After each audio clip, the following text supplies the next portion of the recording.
જન્મદિવસની ખૂબ ખૂબ શુભકામના આપું છું અને ખૂબ આગળ વધો અને 100 સાલ જીવો એવો મારા આશીર્વાદ છે.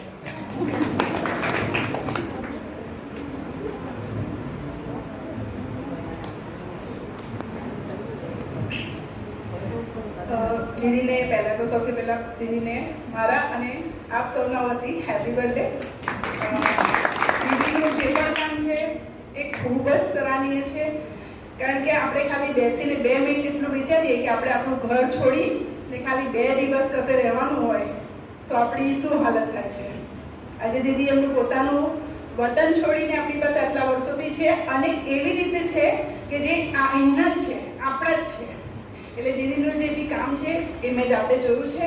આના ઘણા વર્ષો પહેલાં જ્યારે હું સ્ટેજ પર બેસેલા જોતી ને ત્યારે હું વિચારતી કે આ બેન સાથે મળવું છે, પણ ડર લાગતી હતી કે આટલા મોટા મોટા લોકો પાસે બેસનારા વ્યક્તિ કેવા હશે.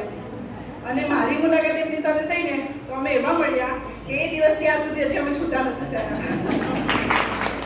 અને આના પહેલાં કીધું કે ભાઈ મને મારા માટે કોઈ પ્રોગ્રામ રાખ્યો તો હું હાજર નથી રહી, તો આપ સૌના આશીર્વાદથી મારો નંબર હજમાં લાગ્યો છે અને એના કારણે 5 लोग ऐसे होते हैं जो भगवान को भी नहीं गांठते हैं. क्यों महाराज? 100% में से 5 लोग तो ऐसे होते हैं भगवान को भी गालियां दे रहे होते हैं. तो 5 लोग मुझे भी दे लेंगे तो मुझे उसका कोई फर्क नहीं पड़ेगा, परंतु 95% अगर लोग हमारे साथ है तो ये हमारी बहुत बड़ी सफलता होती है. और मुझे तो इस बात की खुशी है कि मेरी अचीवमेंट की मेरी नहीं है, लेकिन ये छोटा उदयपुर की है. और मेरे से ज्यादा खुशी छोटा उदयपुर के लोगों को अगर इस चीज की होती है कि जिनको गांधीनगर में मैं गई और छोटा उदयपुर कहाँ है वो गांधीनगर वालों को ही पता नहीं. बोलो. और आज देश की और दुनिया तक अगर ये पता चल गया है कि छोटा उदयपुर भी कहीं है.